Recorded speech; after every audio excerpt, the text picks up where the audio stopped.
नमस्कार, मैं रीनू यादव आप सभी दर्शकों का अन्नदाता कार्यक्रम में स्वागत करती हूं। किसान का जीवन बहुत मुश्किल होता है। वह अपने खेतों में लंबे समय तक काम करता है, उसका ध्यान सदैव फसल में ही लगा रहता है। वे अपनी कड़ी मेहनत की ताकत पर अपना जीवन व्यतीत करता है। ऐसे ही किसानों की प्रगति के लिए हम खेती बाड़ी से जुड़ी बहुत सी नई लाभकारी जानकारियां हर रोज सुबह लेकर आते हैं। तो चलिए कार्यक्रम शुरू करने से पहले देखते हैं क्या है आज के अन्नदाता में। हमारे प्रदेश के अनेक किसान भाई औषधीय फसलों की खेती करके अच्छा लाभ कमाते हैं। तो इसी बात को ध्यान में रखते हुए अगर आप औषधीय फसल चंद्रसूर की खेती करना चाहते हैं तो इसकी उन्नतशील किस्मों का चयन कर वैज्ञानिक तकनीक से बुआई कैसे करें, इसकी जानकारी दे रहे हैं डॉक्टर ज्ञानेंद्र तिवारी। कुछ औषधीय पौधे भी ऐसे हैं कि जिनकी खेती से आपको अच्छा खासा लाभ मिल सकता है, जैसे कि चंसूर, कलौंजी, इसबगोल। तो आज हम आपसे बात करेंगे कि चंसूर क्यों लगाएं। तो किसान भाइयों, चंसूर इसलिए लगाएं क्योंकि चंसूर के लिए पानी की आवश्यकता बहुत कम होती है। अगर आपके पास एक पानी भी है तो भी चंसूर हो जाता है। फसल बहुत कम दिनों की होती है, 100 से 110 दिनों की, तो उसमें आपका कम समय में फसल अच्छे से हो जाती है और कम पानी में भी हो जाती है। इसके अलावा अगर आप कहीं पर पानी भरा हुआ भी है और उसका पानी अब सूखने के कगार में है तो उसमें आप बिना जोते भी अगर उसमें आप चंसूर के बीज छिड़क देते हैं तो भी चंसूर हो जाती है। तो इसलिए आपको चंसूर लगाना है। तो हम आज आपको बताएंगे कि चंसूर को कैसे लगाना है। तो आपके जो भी खेत हैं, चाहे वो धान से खाली हुए हैं या पड़ती ज़मीन के खेत हैं और जिनमें आपको चंसूर लगाना है, तो सबसे पहले बात आती है इसके खेत की तैयारी। और उसके लिए आप इसको ज़मीन को अच्छे तरह से जोत के 2 बार उसको क्रॉस हैरोइंग करके और उसको मिट्टी को भुरभुरी बना लेते हैं और उसको एक बार बढ़िया उसका डेस्क चला के और उसको मिट्टी से मिला देते हैं। उसके बाद एक पतला सा पाटा चला के और हर 10-10 फीट पे गहरी जुताई करके और एक ड्रेनेज चैनल तैयार कर लेते हैं, जिससे आपका पानी जो एक्स्ट्रा हो उस नाली से बहकर और खेत से बाहर निकल जाए, ताकि आपके पौधों में वाटर लॉगिंग ना हो, जल लग्नता ना हो और आपके पौधे प्रभावित ना हों। अब इसको खाद क्या डालना है, तो सबसे पहले आपको इसमें ज़्यादा खाद की ज़रूरत नहीं पड़ती है। खाद हमने आपको बताया कि शुरुआत में ही अगर आपके पास है तो 10 टन आप गोबर की खाद अच्छी तरह से मिला दें, या फिर आप 2 कुंटल से लेके 5 कुंटल तक आपके पास वर्मी कंपोस्ट है तो उसको आप खेत में अच्छी तरह से बुरक दें, तो भी आपका ये होता है, ताकि आपका खाद की मात्रा पूरी हो। लेकिन बुआई के साथ में उसके सीड कम फर्टिलाइज़र ड्रिल में अगर करते हैं तो उसको गहराई में लगभग 40 से 50 किलो DAP को आप बीज के साथ में जिस समय बोते हैं उसी समय आप उसको बो दें।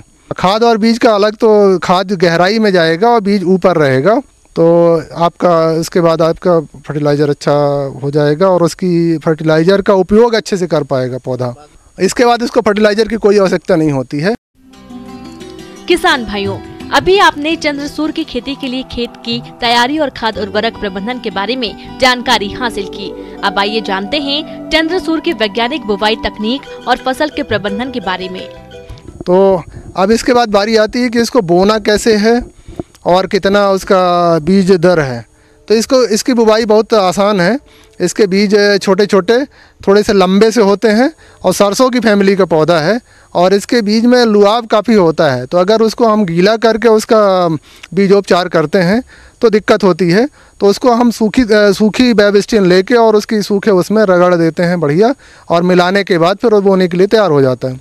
अब इसकी बीज दर 5 से 6 किलो प्रति हेक्टर के मान से आप इसको बोते हैं। इसको आप सीड ड्रिल को ऊंचा करके भी इसको बो सकते हैं और सामान्य रूप से उसको सीधे फेंक कर भी बो सकते हैं। बस बोते समय सीड ड्रिल में भी अगर बोते हैं तो 1 सेंटीमीटर ज़्यादा उसकी गहराई बीज की नहीं होनी चाहिए, अन्यथा बीज छोटा होता है तो उसके जर्मिनेशन में दिक्कत होगी। इसका बीज चूँकि इसमें तेल होता है तो इसका जर्मिनेशन बहुत बढ़िया होता है, और बीज अगर आपका अच्छा है तो उसका जर्मिनेशन 100% तक होता है। उसके तुरंत बाद इसको पानी की आवश्यकता पड़ती है, तो स्प्रिंकलर चलाकर और इसको आप पानी दे दें तो आपका बीज 3 से 4 दिन के अंदर अच्छा बढ़िया जर्मिनेट हो जाएगा। इसके बाद अगर आपको लगता है कि बीज काफ़ी घना हो गया है तो आपको उसकी छनाई कर दें। 15-20 दिन की जब फसल हो जाए 20 दिन की, तो आप उसको खेत में इस तरह से छनाई करें कि 1 स्क्वायर मीटर में लगभग 100 के आसपास पौध संख्या रहे। व्यवस्था है तो आप जब इसकी फसल 1 महीने की हो जाए तब आप इसमें छनाई के बाद एक पानी आप दे दें और उसके बाद आपको पानी देने की आवश्यकता नहीं पड़ती है। खरपतवार, अब रबी की फसल है तो इसमें खरपतवार की ज़्यादा नहीं उगते हैं, फिर भी अगर लगता है तो 30 दिन के, जब 25 से 30 दिन की फसल होती है, पानी देने के पहले आप एक बार लाइन से आपने लगाया है तो आप हैंड हो से आपका उसका जो भी खरपतवार है वो ख़त्म हो जाएंगे और उसके बाद उसमें कुछ नहीं है। लेबरों से भी करा सकते हैं, लेकिन चूंकि इतना ज़्यादा खरपतवार होते नहीं हैं और इसका इतनी घनी पॉपुलेशन होती है कि खरपतवार के लिए कोई स्कोप रह नहीं जाता है। किसान भाइयों, कभी कभी चंद्रसूर की फसल को कीट और रोग भी नुकसान पहुंचाते हैं, तो आप इनकी पहचान कर नियंत्रण कैसे करें, इसकी जानकारी कुछ इस प्रकार से है। रोगों का इसमें कोई प्रभाव नहीं होता है। रोग का प्रभाव इसकी सीडलिंग स्टेज में होता है। जैसे पाउडरी, अगर आपने इसको लेट लगाया दिसंबर के बाद तो पाउडरी का अटैक होता है, और अदरवाइज़ अगर आपने नवंबर में उसको लगा दिया है, इस समय आपने लगा दिया है, तो फरवरी तक में तो वो मैच्योर हो जाती है, तो पाउडरी का अटैक नहीं हो पाता है। सल्फर का एप्लीकेशन करते हैं या बेविस्टिन को 2 ग्राम प्रति लीटर के हिसाब से घोल बना के और उसमें स्प्रे कर देते हैं, तो आपकी पाउडरी मिल्ड्यू का अटैक ख़त्म हो जाता है। कीड़े नहीं लगते हैं। एफिड का सरसों के टाइम में थोड़ी बहुत एफिड का अटैक होता है, लेकिन वो बहुत ज़्यादा नहीं होता है। क्लोरपायरीफास का भी छिड़काव कर सकते हैं, और भी जो उस समय के जो भी वो चल रहे हैं इंसेक्टिसाइड, उनको डाल सकते हैं। इसकी अनुमानित उपज 15 से 18 कुंटल प्रति हेक्टर के मान से अनुमानित उपज है। आपने अगर उसमें 1-2 पानी दे दिए हैं तो, और इस हिसाब से अगर आपने उसको किया है, अगर आप सूखे में भी किया है तो भी आपको 8 से 10 कुंटल प्रति हेक्टर आपकी इसकी उपज मिल जाती है। बीज की सारी मंडियों में बिकता है और इसका रेट भी अच्छा मिलता है।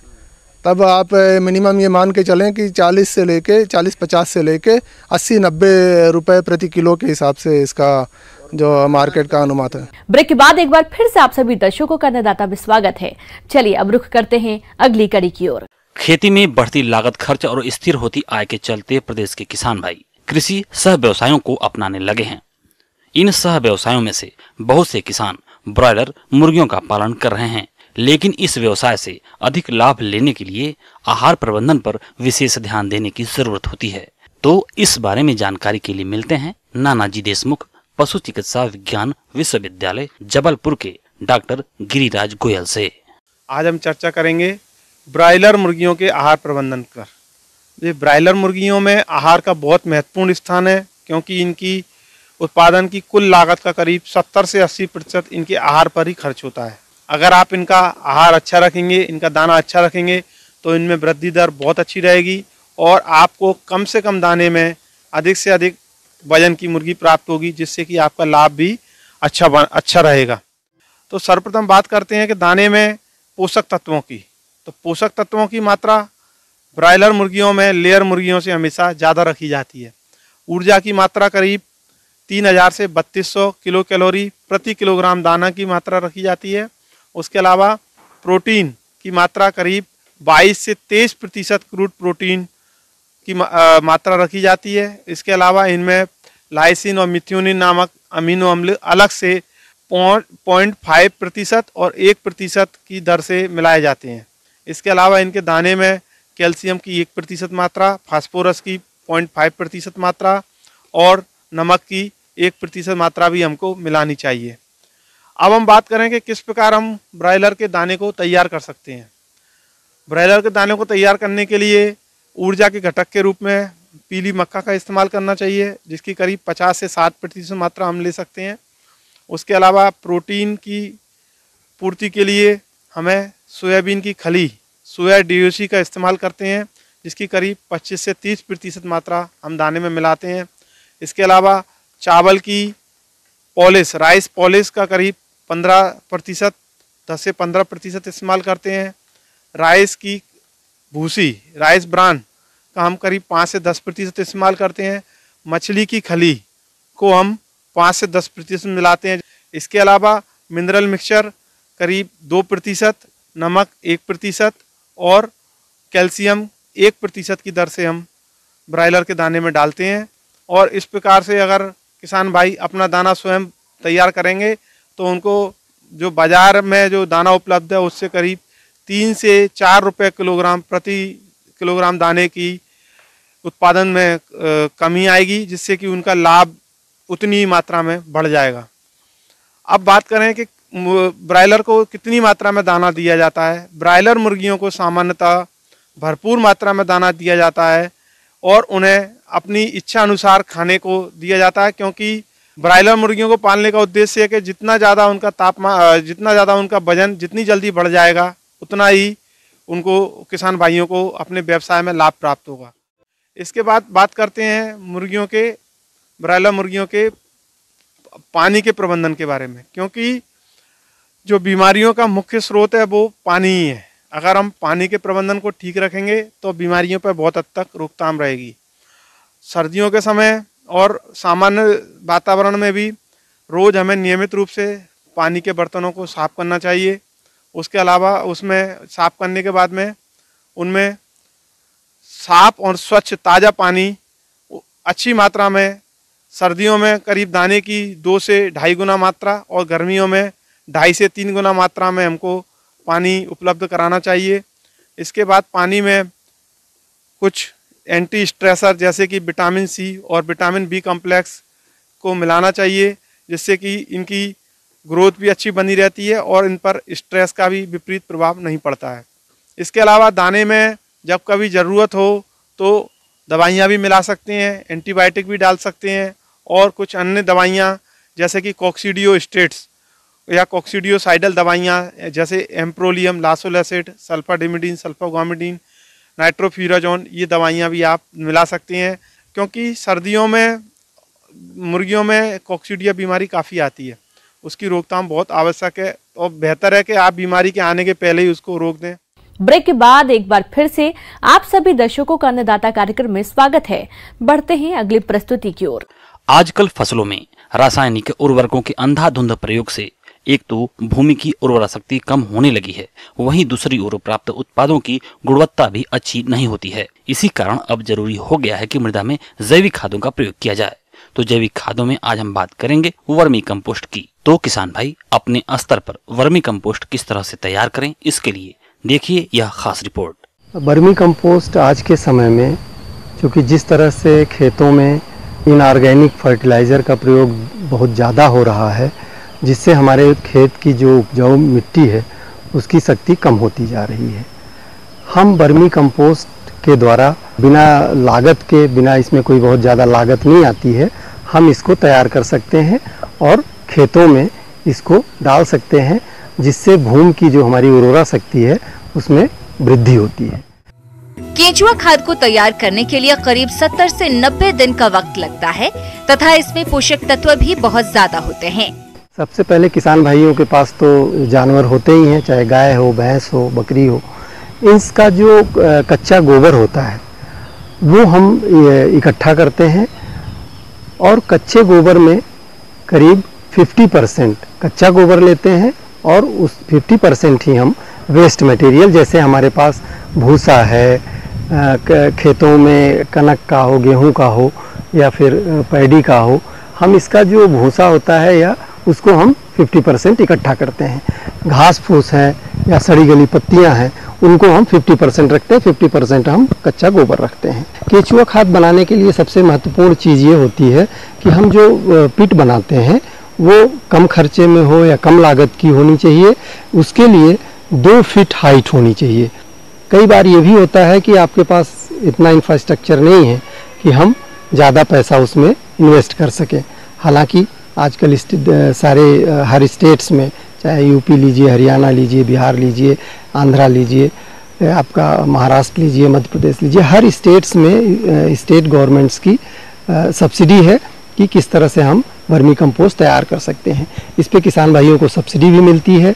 वो चाहें तो अपने जो उनके जिला उद्यान अधिकारी हैं वहाँ पे संपर्क करके और ज़्यादा जानकारी ले सकते हैं। किसान भाई 1 क्विंटल के लिए 250 ग्राम केंचुए का प्रयोग कर सकते हैं।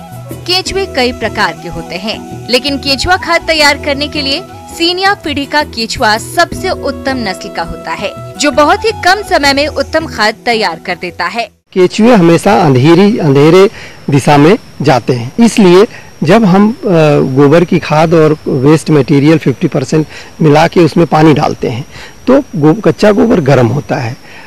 वो उसकी गर्मी को शांत करने के लिए 3 से 4 दिनों तक हमें डेली उसमें पानी डालना पड़ता है। जैसे ही आप हाथ डाल के नीचे देखेंगे, गर्मी जब कम हो गई, फिर उसमें हम केचुए को रिलीज करते हैं।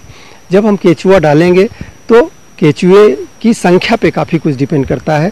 अगर आपके पास केचुओं की संख्या कम है और इनकी जो ब्रीडिंग है, इनमें जो प्रजनन होता है वो काफ़ी तीव्र गति से होता है, जिससे इनकी संख्या काफ़ी बढ़ जाती है। इसके लिए केचुआ रिलीज करने के बाद इसको हम बोरे से ढक देते हैं। बोरे से ढकने के पीछे एक तात्पर्य ये होता है कि इसकी जो नमी है वो जल्दी ना उड़े, दूसरा अंधेरा बना रहे। तो ये स्पीसीज हमारी जो केचुए की है, ये आइसेनिया फोइटिडा करके है। तो ये नीचे की तरफ जाती है, यानी ऊपर से फीड करते हुए नीचे की तरफ जाती है। जब ये ऊपर कंपोस्ट को खा के तैयार कर लेती है तो हम ऊपर से इकट्ठा करके एक हीप बना लेते हैं और हीप से केचुए अंधेरे की तरफ नीचे की तरफ जाएंगे। हीप से हम इसको बैग में रख सकते हैं। दूसरा सबसे महत्वपूर्ण ये है कि जो हमारा छोटा किसान भाई है, वो भी इसको तैयार कर सकता है बहुत कम एरिया में, और इसका ऊपर से सेट बना सकते हैं कि इसको हम बना के छोटे छोटे पैकिंग करके बेच भी सकते हैं। अन्नदाता हेल्पलाइन निःशुल्क फोन संपर्क सेवा के माध्यम से आपके द्वारा पूछे गए प्रश्नों में से 1 या 2 महत्वपूर्ण प्रश्नों को हम अपने कार्यक्रम में शामिल करते हैं, और इसी के तहत आज का चयनित प्रश्न और उसका जवाब इस प्रकार है। आज की अन्नदाता हेल्पलाइन में हमने जिस प्रश्न को शामिल किया है उसे पूछा है ग्राम लाखौरी, जिला जबलपुर के मोहन राजावत ने। आपने हल्दी की फसल में किए जाने वाले जरूरी कार्यों पर जानकारी चाहिए है, तो इसके लिए देखिए कार्यक्रम का यह अंश। जैसा कि हम जानते हैं कि हल्दी मुख्य रूप से मसालों के रूप में प्रयोग की जाने वाली फसल है। हर घर में, प्रत्येक घर में इसका उपयोग किया जाता है मसाले के रूप में, और इसका औषधीय गुण भी है, और आजकल तो इसको कॉस्मेटिक के रूप में भी बहुत उपयोग किया जा रहा है। हम देखते हैं कि हल्दी की फसल में खरपतवारों का भी हमें प्रबंधन करना चाहिए, क्योंकि इससे चौड़ी और सकरी पत्ती वाले खरपतवार पाए जाते हैं। अगर हम उनका प्रबंधन नहीं करेंगे तो हल्दी की गांठ सही तरीके से नहीं मिलेगी, और उसमें उग रहे अवांछित पौधों को निकालकर नष्ट करें, जिससे कि हमारे पौधों को सही प्रकार से धूप, पानी, खाद, उर्वरक मिल सके और पौधों की वृद्धि सही प्रकार से हो। हल्दी की फसल से अधिक उत्पादन मिले, इसके लिए आप फसल में संतुलित उर्वरक प्रबंधन करते हुए सिंचाई प्रबंधन किस तरह से करें, इसकी जानकारी कुछ इस प्रकार से है। किसान भाई, जैसा कि हम जानते हैं कि हल्दी की फसल खाद के प्रेमी कही जा सकती है। इसमें खाद उचित मात्रा में देनी चाहिए, और इसके लिए हमें 100 किलोग्राम नत्रजन, 60 किलोग्राम फास्फोरस और 100 किलोग्राम पोटास प्रति हेक्टेयर के हिसाब से खेत में उपयोग करना है। नत्रजन की आधी मात्रा, स्फूर और पोटास की पूरी मात्रा बुआई के समय देना है, और नत्रजन की बची आधी मात्रा को 60 दिन बाद और कुछ फसल पकते समय देना है। फसल में हम जाते हैं और देखते हैं कि हमें उसमें पानी की कमी दिख रही है आवश्यकता के अनुसार, तो हम सिंचाई कर सकते हैं, और जब गांठ बनना चालू हो जाए उसके 1 महीने पहले से हमें सिंचाई को रोक देना है, जिससे कि गांठ सही तरीके से बन जाए। हल्दी की फसल को कीट और रोग अत्यधिक हानि पहुंचाते हैं, तो आप इनकी पहचान कर नियंत्रण कैसे करें, आइए जान लेते हैं। जैसा कि हम जानते हैं, हल्दी में काफ़ी सारे कीट और बीमारियों का प्रकोप इस समय देखा जा रहा है। इसमें प्रमुख है तना भेदक। ये कीट हल्दी के तने में घुसकर उसके तने को खोखला करता है, जिससे कि उसके भोज्य पदार्थों का प्रभाव सही तरीके से नहीं हो पाता, और उसमें हल्दी की गांठ का निर्माण सही तरीके से नहीं होता, जो हल्दी की गांठ के निर्माण को बाधित करता है। तो इसके लिए हमें किसी सिस्टमेटिक इंसेक्टिसाइड का प्रयोग करना है। इसके लिए बाज़ार में कई तरह की दवाइयाँ उपलब्ध हैं। क्विनोल फॉस जो बाज़ार में मिल जाती है, 2 से 2.5 ml दवा प्रति लीटर के हिसाब से घोल बनाकर इसका छिड़काव करें, तो इस इल्ली के प्रकोप से हम बच सकते हैं। अगर इसके बाद भी हमें प्रकोप दिखता है तो 15 दिन बाद दोबारा से इसका छिड़काव करें। और हमने कई बार पाया गया है कि छोटे छोटे कीट पत्तियों पर चिपके हुए होते हैं, जिन्हें थ्रिप्स कहते हैं। ये पत्तियों से, पौधों से रस चूसकर उसकी बढ़वार को प्रभावित करते हैं। तो इन कीटों के नियंत्रण के लिए डाइमेथॉयड 2 ml दवा प्रति लीटर के हिसाब से छिड़काव करें, तो इस कीट के प्रकोप से हम बच सकते हैं। किसान भाई, जैसे हम देखते हैं हल्दी में कई तरह की बीमारियां भी पाई जाती हैं। अगर हम उनकी रोकथाम समय पर करें तो हम अधिक उपज ले सकते हैं। इसमें प्रमुख बीमारियों में हमारी प्रमुख है प्रकंद एवं जड़ विगलन। इस बीमारी में हम देखते हैं कि हल्दी के कंद में सड़न पैदा हो जाती है, और जब हम उखाड़ कर देखते हैं तो कंदों में एक लसलसा पदार्थ निकलता है, जो उसके उपज को प्रभावित करता है। तो इस उपज को बढ़ाने के लिए जब हम देखें तो रोग ग्रसित पौधों को उखाड़ के पहले तो हम जलाकर नष्ट करें दूर ले जाकर, और जो स्वस्थ पौधे हैं उनमें ड्रेंचिंग करें। ड्रेंचिंग करने के लिए सिस्टमेटिक फंजीसाइड का उपयोग करें। इसके लिए हम कार्बेंडाजिम का 2 ग्राम प्रति लीटर का घोल बनाकर तनों और जड़ों के पास हमें ज़मीन में देना है। नोजल की सहायता से पौधे के ऊपर छिड़काव नहीं करना है, तो इसको ज़मीन में दें जिससे कि बीमारी आगे ना बढ़े। सही तरीके से प्रबंधन करें तो हम हल्दी की अधिक उपज ले सकते हैं और इस उपज करीब 200 से 250 कुंटल कच्ची हल्दी प्राप्त कर सकते हैं। आइए अब एक नजर डालते हैं राज्य के कुछ चुनी हुई मंडियों के प्रमुख फसलों के बाजार भाव पर।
किसान भाइयों, अन्नदाता आपकी सेवा के लिए संकल्परत है। कृषि संबंधित समस्या एवं सुझावों के लिए आप हमें इस पते पर संपर्क कर सकते हैं। प्रोड्यूसर अन्नदाता news 18 Madhya Pradesh Chhattisgarh, Ramoji film city, Hyderabad 501512। साथ ही आप हमें ईमेल भी कर सकते हैं। हमारा ईमेल है p18annadatamp@nw18.com। और इसके अतिरिक्त आप हमें निःशुल्क हेल्पलाइन नंबर 1800419255 पर सोमवार से शनिवार सुबह 10 से शाम 4 बजे के बीच संपर्क कर सकते हैं। किसान भाइयों, अब समय हो रहा है आपसे विदा लेने का, तो हमारी अन्नदाता टीम को दीजिए इजाजत। कल फिर आपसे मुलाकात होगी कृषि संबंधित कुछ और महत्वपूर्ण जानकारियों के साथ। नमस्कार।